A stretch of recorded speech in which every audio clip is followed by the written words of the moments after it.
how do you suggest a salesperson to face rejection, and how to tackle rejection, how to handle rejection?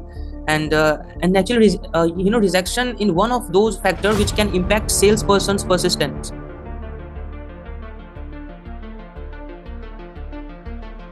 How important is it to understand customer psychology? And please explain in simple words कि customer psychology होती क्या है for a beginner salesperson, right? Zero.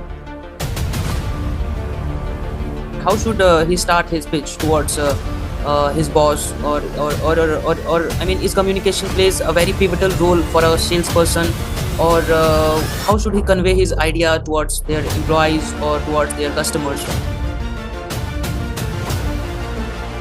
As a business owner, what are the key element for an entrepreneur to incorporate in his style of entrepreneurship, like a CEO?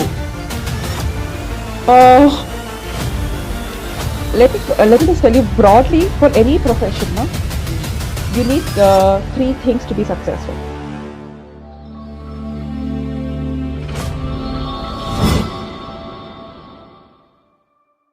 So hello viewers, right now I am in conversation with Neetu Bansal ma'am. She is a serial entrepreneur, business coach, author and sales mentor. So first of all, thank you so much Neetu ma'am for taking out your precious time from your busy schedule to be on the show. Thank you so much first of all. And viewers, I want to say one thing, that today you're going to learn a lot of things and practical insights from her expertise of long years, maybe from 25 years over, because she has been a serial entrepreneur. And मैंने ma'am एक article पढ़ा था that you became a business owner in 17 years, right? When you were 17. Yeah. So I will discuss everything with her, guys. So thank you so much, ma'am. First of all, thank you.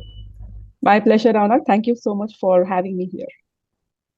And ma'am, as I have mentioned कि आपने you are a serial entrepreneur, और आपने you have been a business owner in from 17 years. So first tell me about your journey, that how did this mentorship idea that I will become author, I will train salesperson, I will train companies to scale their business and all profits. So tell me something about your journey, ma'am. Okay. To start with, like you said, I was my dad's business partner when I was 17 years old. And my dad started discussing business with me when I was 13 or 15 years old, right? So it was a given key I would be a part of the family business initially itself. Even though at that time there were very few women who would in that industry, the dyes and chemicals, right? But it was given that I will do that. So we say na hamare khoon mein business tha. It was like that for me. So over the years, I did multiple things. We did the family business in distribution and wholesale. I also at some point of time moved out of the family business because I wanted to create something of my own. So I went into the corporate job, sales and marketing. Then I started my own services organization. Uh, and I love sales and marketing. So I was in the consulting business and used to do a lot of work in sales and marketing itself. Started a business in Bangalore and in Dubai. Did that for multiple years. And then I also got into the tech startup because that's when the startup bug hit us. So I did that also. So basically, corporate, family business, tech startup, services business, product business, consulting, I've done all of them. Somewhere during the pandemic, we decided to exit from the tech startup. And it was at that time that, people had reached out to me to do some workshops on sales and marketing. And I had no intention, to be honestly, I had no intention of becoming a sales coach or a business mentor. I was just trying to figure out what to do next. And but yeah, I think fate had already decided. So when I did some workshops, people came out to me. They said, "Hey, we liked what you said. Can you help us specifically in my business?" That's how I got my first client, and the second one, and the third one. And I was approached by accelerators to run cohorts, to run workshops for startups in Africa and in US.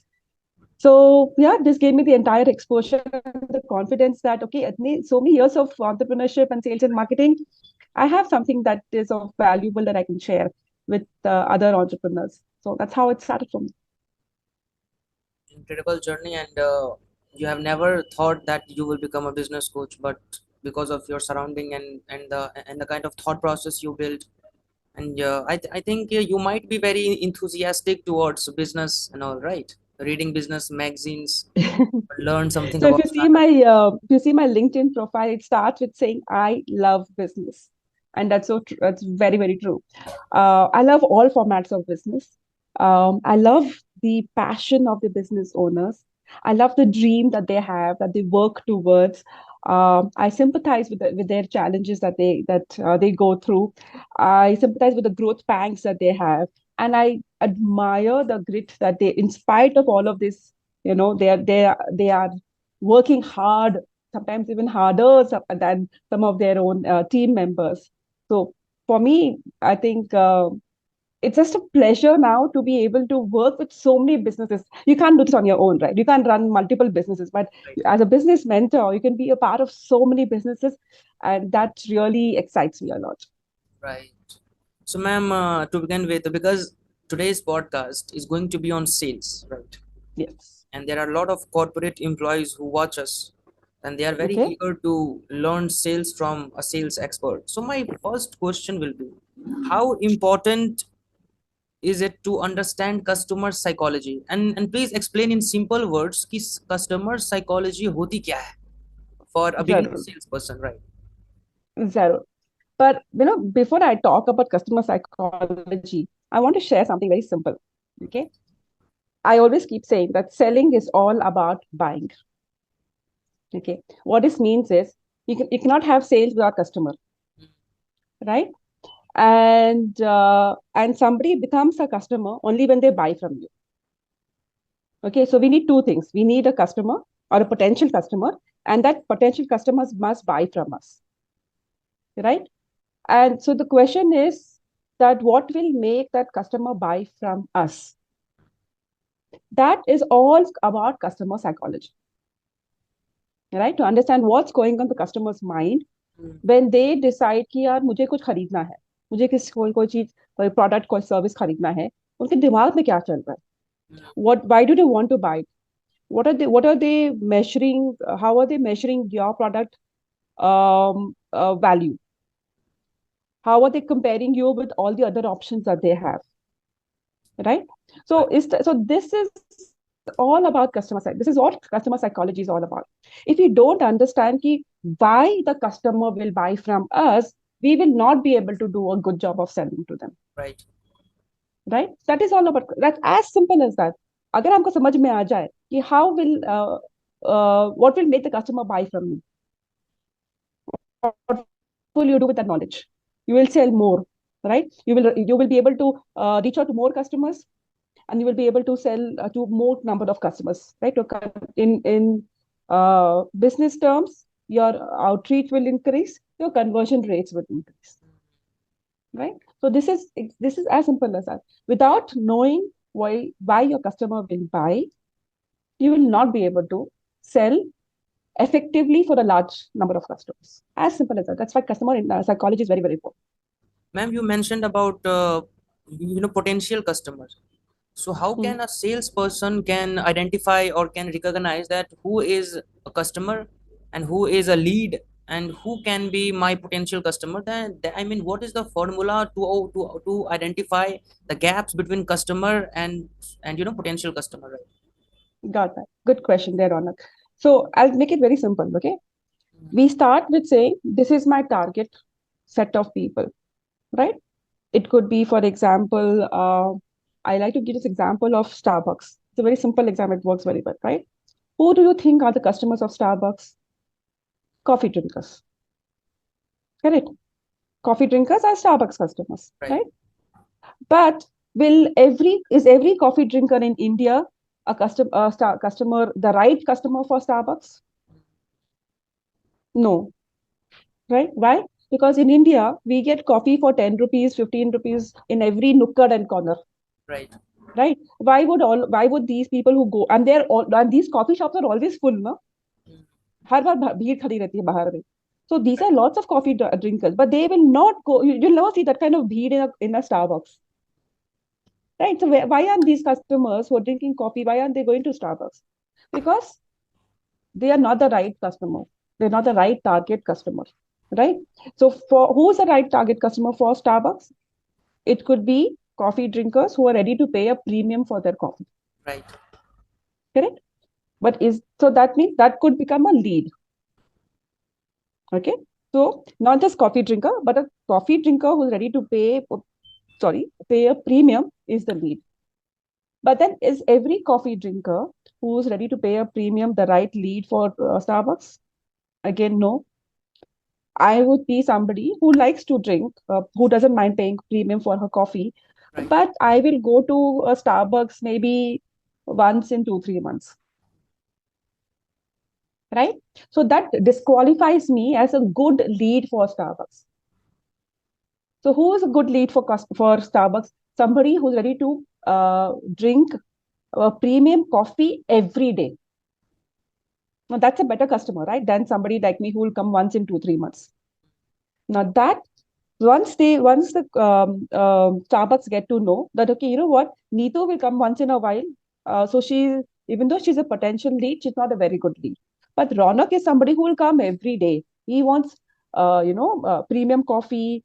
He's a busy professional. He can't make his own coffee. He is a better qualified lead for me, right? So this is when you become so that's how you become the difference between target customer, lead, and qualified lead. Qualified leads. So as a salesperson in Starbucks, I would rather spend more time talking to Ronak, because if I convince Ronak that Starbucks is the best place, he will come every day and spend money over here, Right. right? And how do I know that? Why what makes Ronak a best customer is because I understand Ronak's psychology. Right. He wants premium coffee. He wants a good place where he can sit and work, Mm. right? He wants a silent place where he can open up his laptop, do his meetings, and have a very good cup of coffee with some quiet place, right? If you see, so that's where we're talking about the customer psychology also comes now. You Does it have help you? it actually makes sense, and you have shared a very practical thing by explaining example of Starbucks in very simple terms, right?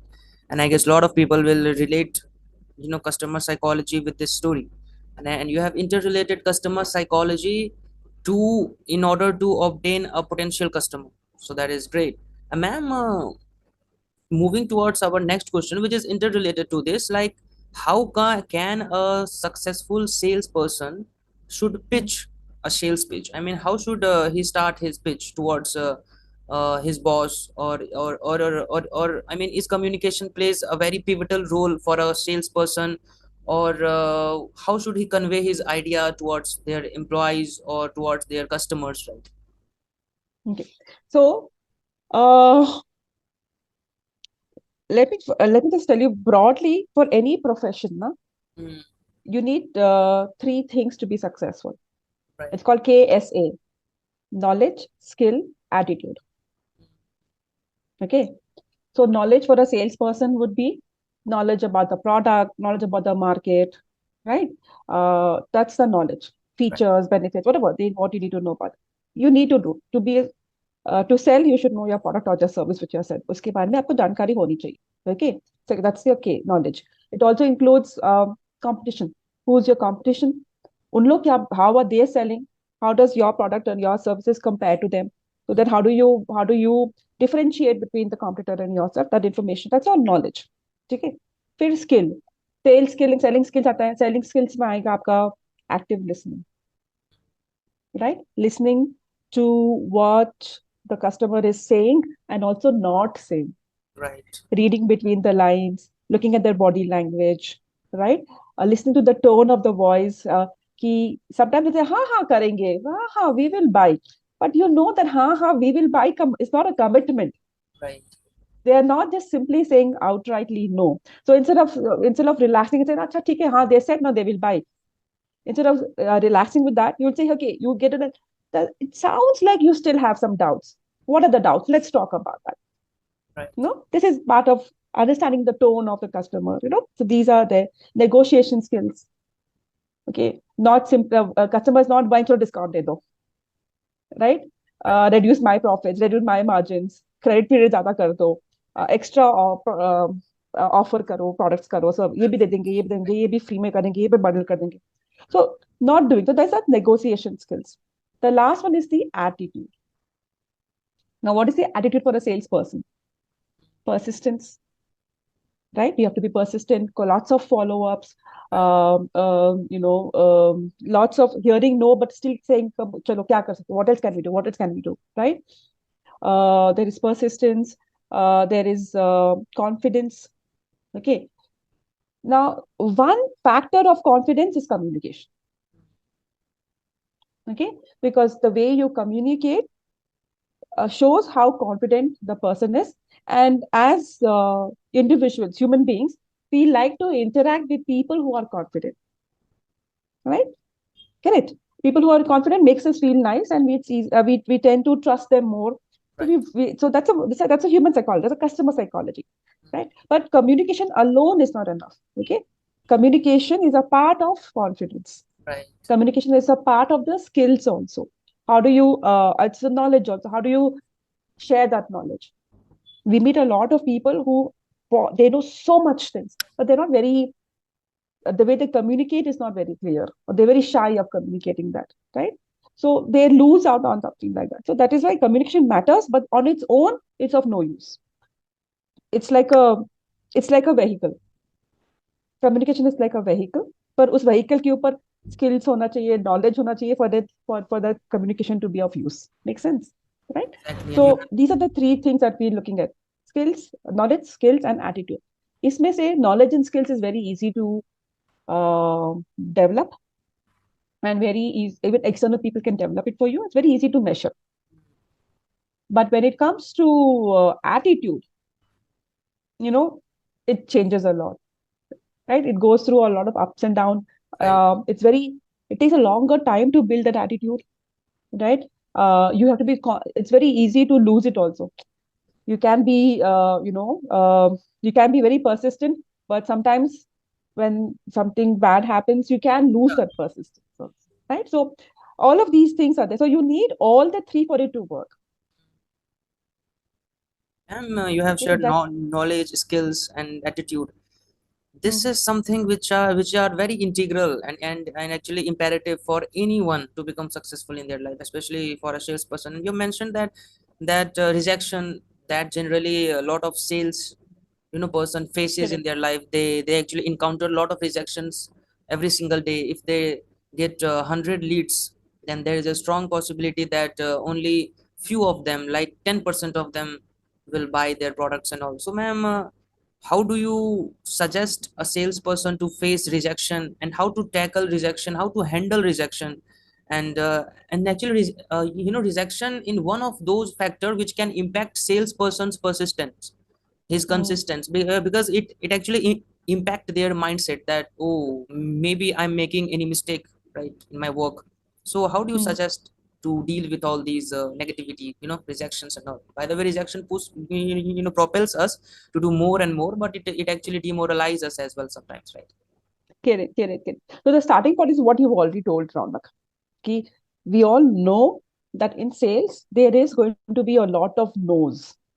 Okay, there will be rejections. In fact, if a salesperson does not face rejections, right, they will never become a strong salesperson, Right, exactly. right? So it's the rejections that's going to make them stronger. That's one. So knowing that they are rejections, be ready for it, right? We know कि हमको, like you said, 100 calls करेंगे, उसमें से 80 no will say no, Hmm. someone will say maybe, someone will say maybe later. So that is going to happen. Be, be ready for that. Right. Okay. The other thing is about, sales is a lot like, searching for, panning for gold. You see in the old Hollywood movies, no? They go to the streams and they लोग छानते हैं Right. पानी से, और उसमें से जो मट्टी निकलती है, मट्टी को छानते हैं, और उसमें से फिर सोने के एक दो नगेट्स मिलते हैं उन लोगों को, Hmm. right? That is exactly what sales is all about. You need to sift through all those dust, right? So it's good actually that you hear the no's so that you can start focusing on getting the next yes. right? In fact, a no is better than a maybe because maybe is in that gray area, na? Na Right. idhar ke, na udhar ke. So a no is actually clear. Okay. So that is one. Of course, we've all heard, right? It is not personal. Don't take it personal. It is the customer is not saying no to you or to me. It's saying no to the product or the solution.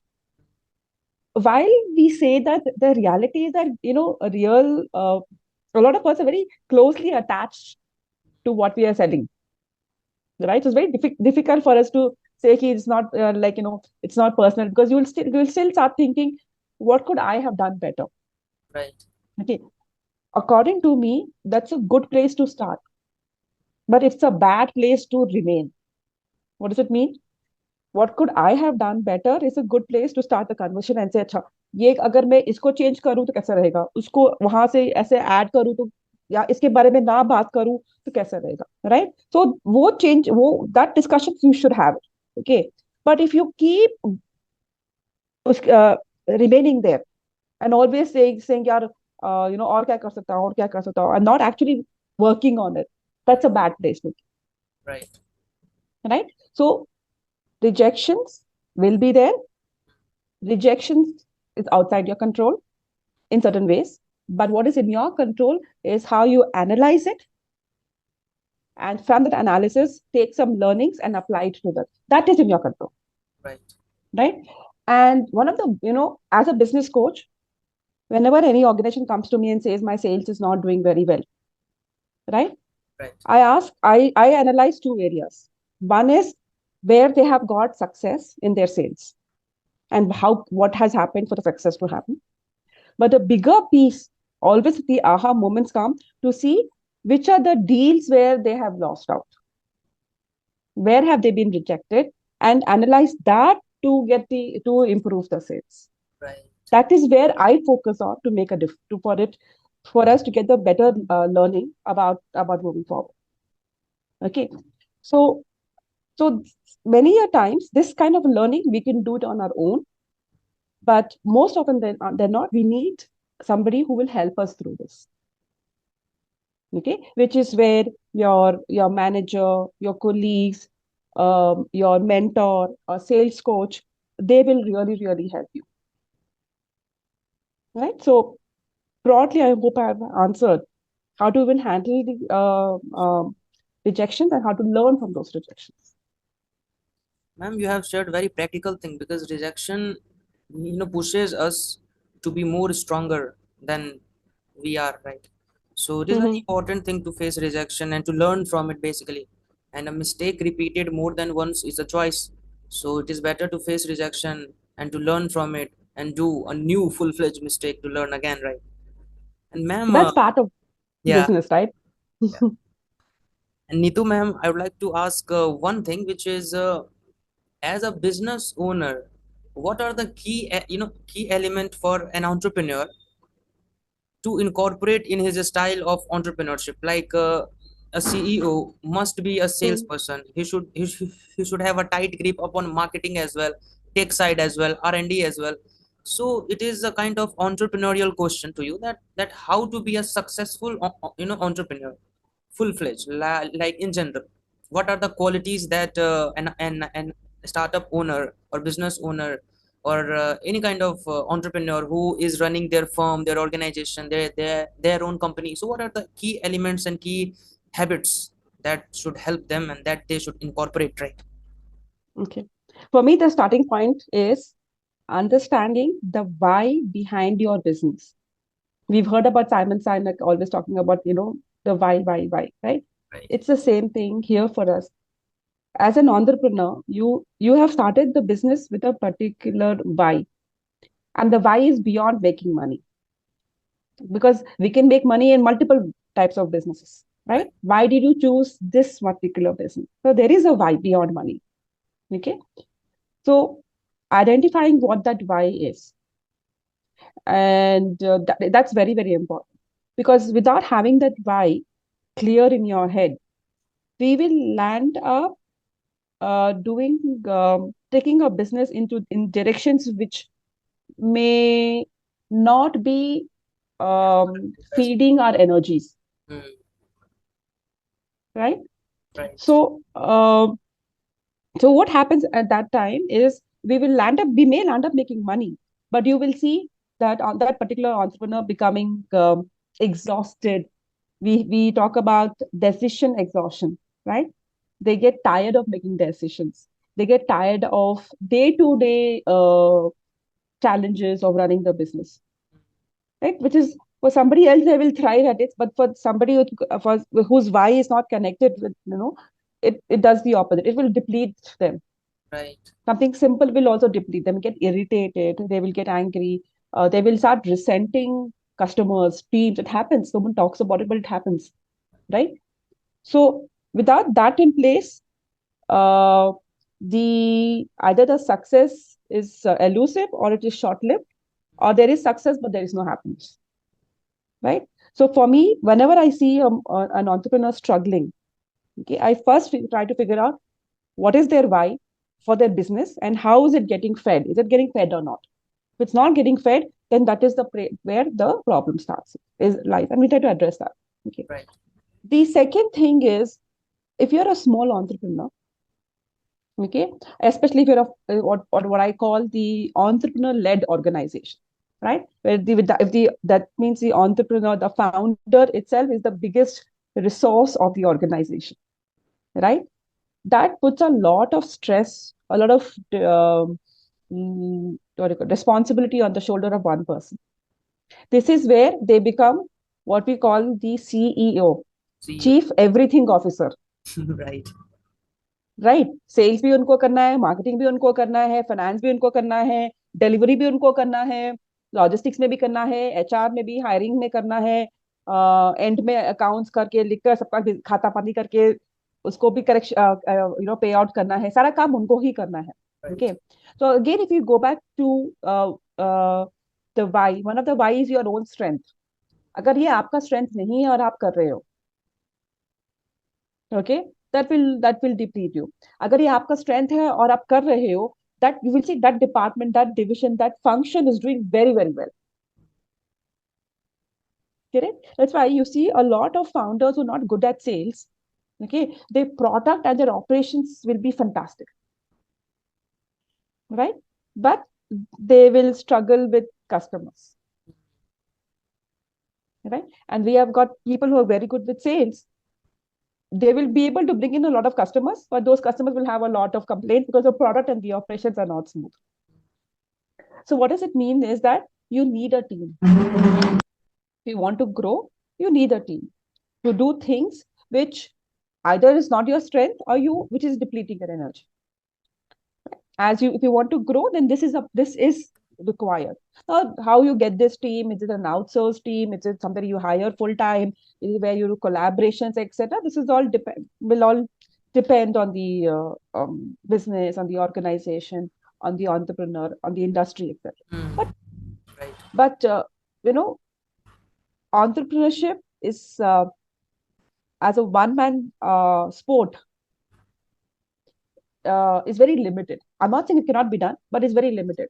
And if Right. you're okay with that limitations कि मुझे इतना ही करना है, मैं इससे खुश हूँ, then that's fine. But अगर आप खुश नहीं हो, then you have to look at the next step.